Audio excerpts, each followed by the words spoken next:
घर के पेपर्स पे साइन नहीं करेंगी। नहीं बेटी, हमारी इज्जत का सवाल है। मैंने कहा ना मम्मी, आप कोई साइन वाइन नहीं करेंगी। आप लोगों को एक बहू नहीं, आप लोगों को ये घर चाहिए, घर। अगर ये शादी मैंने तोड़ दी ना तो इस लड़की के मुंह पर कोई थूकेगा भी नहीं। आप लोग क्या शादी तोड़ेंगे? ये शादी मैं तोड़ती हूँ। अब निहारिका को कोई भी अपने घर की बहू नहीं बनाना चाहेगा। नहीं सुधा, मैं इसे अपने घर की बहू बनाऊंगी।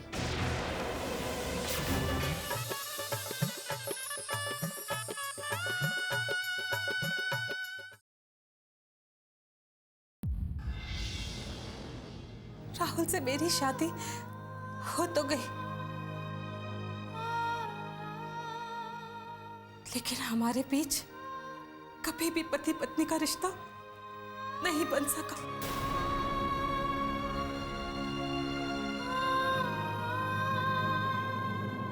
राहुल की दिल की हालत मैं समझ सकती थी और उससे काफी हद तक मैं सहमत भी थी, क्योंकि मुझसे शादी करके उसने मुझ पर एक बहुत बड़ा उपकार किया था। एक ऐसा उपकार जिसे मैं जिंदगी भर नहीं भुला सकती। शादी के 2 महीने कैसे गुजर गए पता ही नहीं चला। धीरे धीरे हमारा रिश्ता अच्छा होने लगा, लेकिन फिर जिंदगी में एक नया तूफान आया।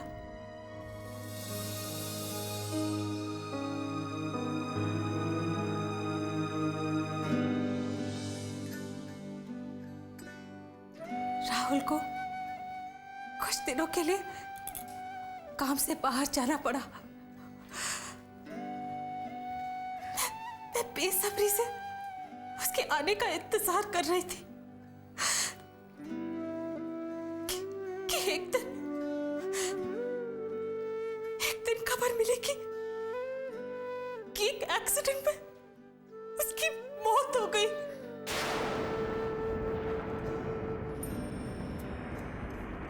मैं इतने सालों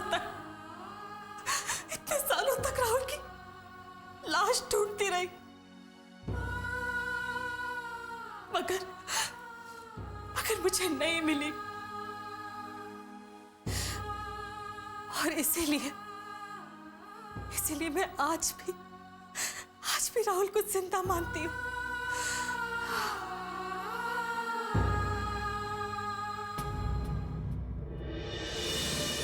निहारिका जी, 7 साल बीत चुके हैं, 7 साल, और फिर मुझे नहीं लगता कि राहुल इस दुनिया में है। अगर वो इस दुनिया में होते ना तो घर लौट के जरूर आते। आप प्लीज समझने की कोशिश कीजिए। पता नहीं रूपाली, लेकिन मुझे लगता है कि राहुल इस दुनिया में है। बस वो मेरी वजह से सामने नहीं आना चाहता, क्योंकि उसने मुझे कभी भी अपनी पत्नी स्वीकार नहीं किया। लेकिन मुझे विश्वास है कि एक दिन वो जरूर लौट कर आएगा। गलत फहमी है आपकी निहारिका जी। एक पति अपनी पत्नी से बेशक नाराज हो सकता है, लेकिन एक बेटा अपनी मां से नहीं, और वो भी अपनी मां का इतना आज्ञाकारी बेटा जिसने सिर्फ अपनी मां के कहने पे आपसे शादी करी। कभी ना कभी उस बेटे को अपनी मां की याद तो आई होगी ना? नहीं, मैं इस बात को नहीं मानती। निहारिका जी, सच तो ये है कि आप सच्चाई का सामना करना ही नहीं चाहती हैं। प्लीज निहारिका जी, आप सच्चाई का सामना करने की हिम्मत पैदा करिए। आप इस बात पे यकीन कीजिए कि आपके पति अब इस दुनिया में नहीं है। निहारिका जी। रूपाली, क्या तुम सच कह रही हो कि निहारिका का पति पिछले 7 साल से लापता है? हाँ, ये सच है। मैंने अपने कानों से सुना है। और फिर आप लोगों को क्या लगता है कि इतनी बड़ी बात के लिए मैं आप लोगों से मजाक करूंगी? मैं तो बुरी तरह हैरान हूँ। समझ में नहीं आ रहा है कि निहारिका का पति नहीं है। नहीं, मैं यकीन नहीं कर सकती। यकीन तो मुझे भी नहीं आता अगर मैं अपने कानों से नहीं सुनती। समझ में नहीं आ रहा है कि 7 साल हो चुके हैं और निहारिका ने एक बार भी हमें नहीं बताया कि उसकी जिंदगी में इतना बड़ा तूफान आया हुआ है। निहारिका ने हम लोगों से अपनी जिंदगी का इतना बड़ा राज छुपा के रखा कि ये बात हम लोग कभी सोच ही नहीं सकते। ये सवाल मैंने निहारिका जी से किया था कि उनकी जिंदगी का इतना बड़ा राज उन्होंने हमसे क्यों छुपा के रखा, लेकिन वो जवाब ही नहीं दे पा रही थी। अब मुझे याद आ रहा है कि उस दिन उसने मुझे कितनी सफाई से टाल दिया था जब मैंने उससे उसके पति के बारे में पूछा। लेकिन तब भी निहारिका ने कहा क्या? मतलब कुछ तो बताया ही होगा ना अपने पति के बारे में। मैंने तुम लोगों से एक बात छुपाई कि मैं निहारिका पर एक किताब लिख रही हूँ। मिताली, तुमने इतनी बड़ी बात हम लोगों से छुपाई? हाँ, मैं उस पर एक किताब लिख रही हूँ और उसी सिलसिले में मैं उससे पति से मिलना चाहती थी, पर अपने पति का नाम सुनकर वो पूरी तरह घबरा गई। पहले तो उसने ये कहा कि पता नहीं मेरे पति क्या रिएक्ट करेंगे, और बाद में वो बहाना बनाने लगी कि वो बाहर गए हैं और जब लौटेंगे तब मिलवाऊंगी। ये तो मैंने भी कई बार महसूस किया। जब भी मैंने निहारिका से उसके पति के बारे में बात करनी चाहिए, उसने हमेशा बात को गोल मोल घुमाया और कई बार तो घबरा भी जाती थी। लेकिन सवाल ये है कि उसका पति पिछले 7 साल से गायब कहाँ है? सुरेखा, मुझे तो नहीं लगता कि उनके पति जिंदा है।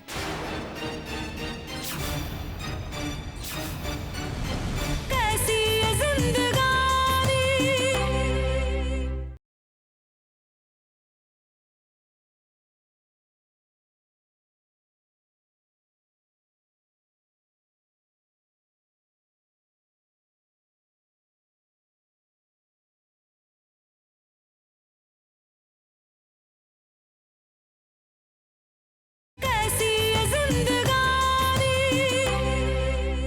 निहारिका ने बताया था कि शादी के 2 महीने बाद उनके पति बस से कहीं सफर कर रहे थे, जिसका एक्सीडेंट हो गया।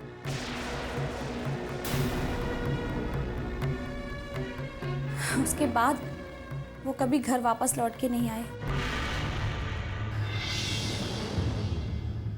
इसका मतलब कि वो एक्सीडेंट में मारे गए? वही तो दुख की बात है। निहारिका जी सच्चाई का सामना करने के लिए तैयार ही नहीं है।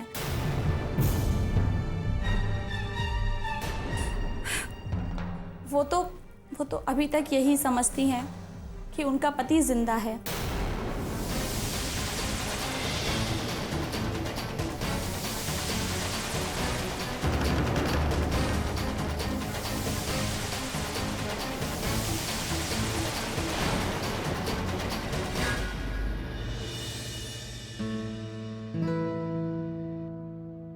Good morning, good morning. Have a seat, please. Thank you, sir. Let's proceed. Sir, Vinay ji तो अभी आए नहीं। देखो, किसी के आने या ना आने से कोई काम रुक नहीं जाता। Let's start, Mr. Mehra. आइए। सर, ये देखिए, ये वो जमीन है जहाँ पे हमारा प्रोजेक्ट शुरू होने वाला है। Okay. ये 22,000 स्क्वायर फीट की जमीन है।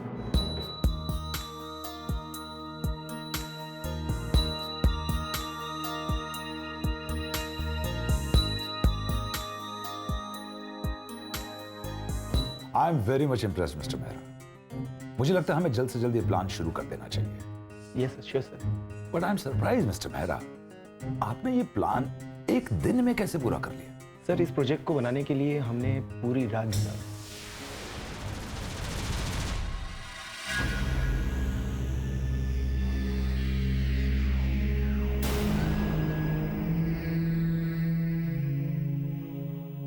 मिस्टर मेहरा, आपने तो रात भर जाग के ये प्लान पूरा कर लिया, लेकिन कुछ लोग अपनी पूरी रात पार्टियों में बर्बाद कर देते हैं। मिस्टर मेहरा, जिन लोगों में काम करने का जोश होता है, जुनून होता है ना, वही बुलंदियों पर पहुंचते हैं। और सबसे बड़ी बात तो यह है मिस्टर मेहरा, जिन लोगों को अपने परिवार का ख्याल होता है, उनकी खुशहाली देखना चाहते हैं, वो रात भर पार्टियां अटेंड नहीं करते, बल्कि रात भर काम करके वक्त से पहले ऑफिस पहुंचते हैं।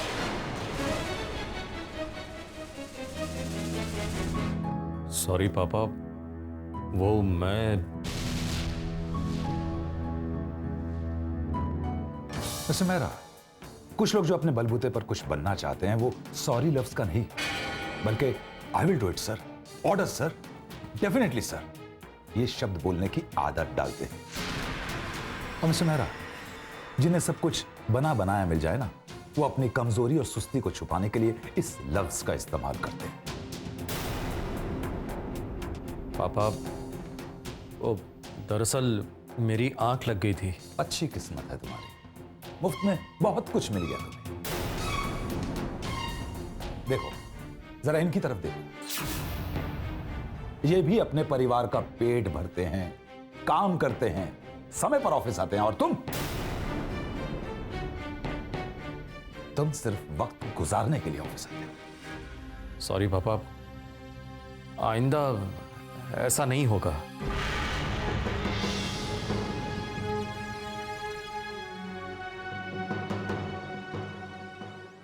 आइंदा अगर आंख लग जाए तो घर बैठकर आराम कर लेना, ऑफिस आने की कोई जरूरत नहीं, समझे? मिस्टर मेहरा सर, आप चलिए मेरे साथ।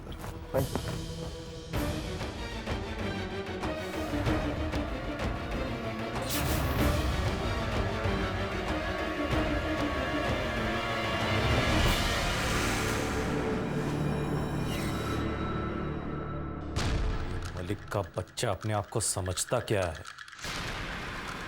मैं इसका इकलौता दामाद हूं, इकलौता।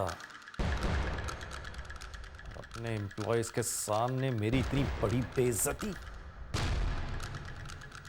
मलिक, मैं जानता हूं तू मुझे पसंद नहीं करता, और ना ही शायद कभी पसंद करेगा।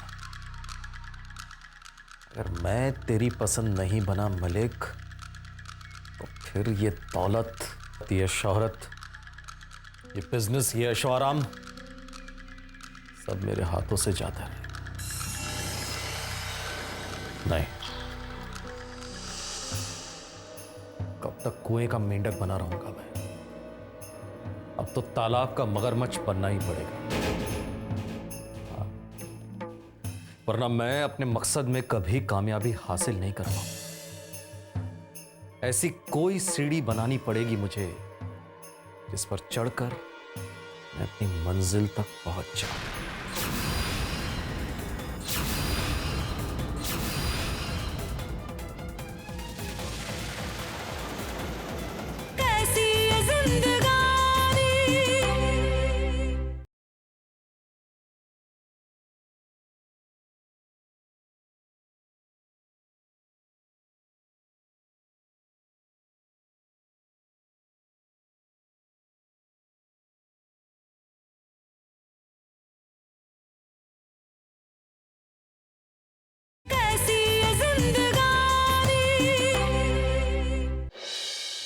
जानते हो कितना बड़ा खतरा मोल लिया तुमने गनी भाई के साथ धोखा करके? वो आदमी सन की खोपड़ी का है, सन की। अगर एक बार उसके दिमाग की हट गई तो फिर वो कुछ नहीं सोचता। सिर्फ तुम्हारे घर वालों का मुंह देखकर चुप हैं। सचिन भाई, बस एक दिन संभाल लो दोस्त। मैं किसी भी कीमत में गनी भाई का 25,000 रुपये वापस करूँ। राजेश, तुम्हें पता नहीं है, तुम्हारी वजह से गनी भाई की मुझे कितनी बातें सुननी पड़ी हैं, क्योंकि पैसे उन्होंने तुम्हें मेरी जिम्मेदारी पर दिए थे और तुमने अभी तक नहीं लौटाए। सचिन भाई, ऐसा तो है नहीं कि मैंने कोशिश नहीं की पैसे के लिए।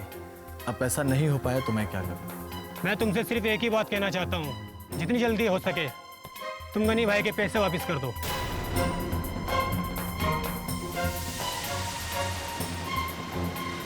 राजेश, राजेश रुको। राजेश, मुझे तुमसे कुछ बात करनी है। मुझे आपसे बात नहीं करनी। राजेश, मैं जानता हूं कि तुम्हारी नजरों में मैं एक बुरा इंसान हूं, स्वार्थी हूं, तुम्हारी चीजों पर अपना अधिकार जताने की कोशिश कर रहा हूं, लेकिन इन सब गलत फहमियों के बावजूद मैं तुम्हारे दुख में बराबर का हिस्सेदार हूं। अगर तुम मुसीबत या तकलीफ में रहोगे तो मुझसे देखा नहीं जाएगा, और अगर तुम्हारी परेशानी को देखकर भी तुम्हें नजरअंदाज करूं तो मैं इंसान कहलाने का हकदार नहीं।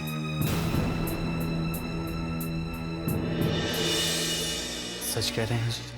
हाँ राजेश, राजेश बताओ मुझे, वो आदमी तुम्हें धमकी क्यों दे रहा था? ये पैसे का क्या मामला है?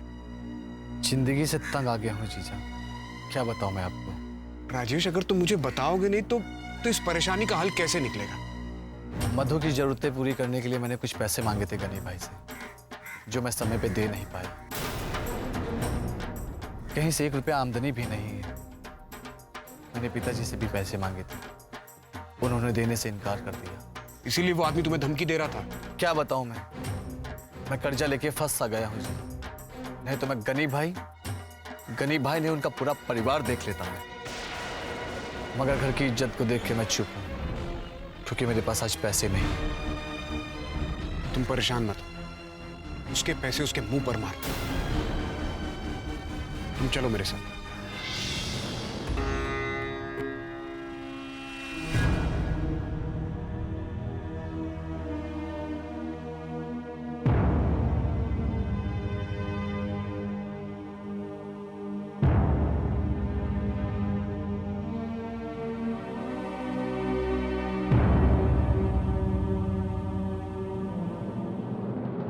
रूपाली को ऐसे क्या देख रही हो निहारिका? कम से कम वो तुम्हारी तरह झूठी और धोखेबाज तो नहीं है।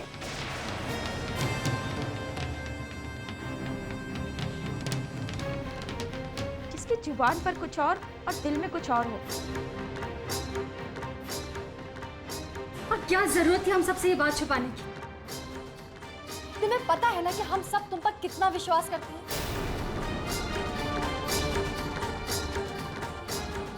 लेकिन आज तुमने हम सबका विश्वास किया। और तुमने ये भी नहीं सोचा कि सच्चाई पता लगने के बाद हम सब पर क्या बीतेगी।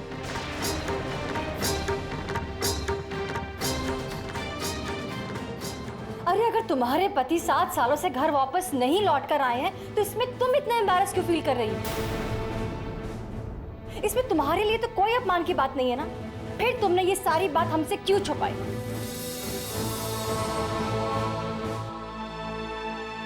निहारिका, अगर 7 साल पहले तुम्हारे पति की मौत हो गई है तो इसमें तुम्हारी क्या गलती है? नहीं हुई है मेरे पति की मौत।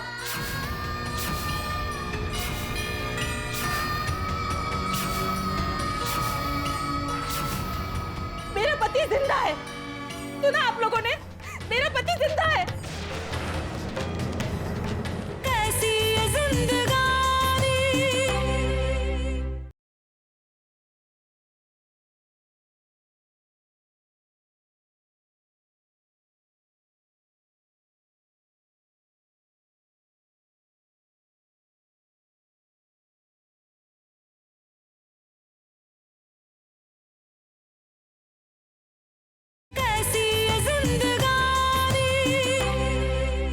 निहारिका, तुम्हें दुख पहुंचाने का मकसद बिल्कुल नहीं था हमारा। हम सब तो बस तुम्हारा दुख बांटने आए थे। नहीं, कोई जरूरत नहीं मुझ पर तरस खाने की।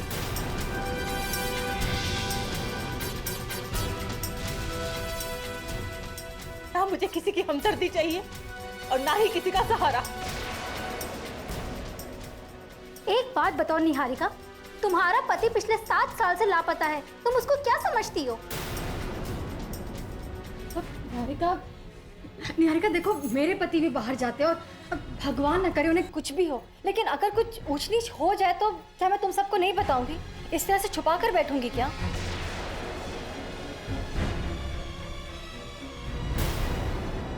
जिंदगी में उस मंजिल की तरफ बढ़ना जहां सिर्फ अंधेरा हो, जुनून के सिवा और कुछ नहीं है निहारिका। निहारिका जी, आज नहीं तो कल आपको सच का सामना तो करना ही पड़ेगा ना। जो लड़की समाज के अधिकारों के लिए लड़ाई करती है आज अपने ही घर में अपने पति से अपनी पत्नी होने का अधिकार नहीं ले पा रही है। उस बात पर तुम चुप बैठी हो। देखो निहारिका, तुम्हारे पति जिंदा है या फिर हो सकता है कि शायद इस दुनिया में नहीं है। अगर इस दुनिया में है तो कहाँ है, इस बात का पता तो लगाना पड़ेगा ना। निहारिका, सबकी जिंदगी का कोई ना कोई मकसद होता है। बिना मकसद के जिंदगी नहीं जी जाती। मैं तो बस इतना चाहती हूँ तो पूरी हिम्मत के साथ इस सच्चाई को स्वीकार कर लूं।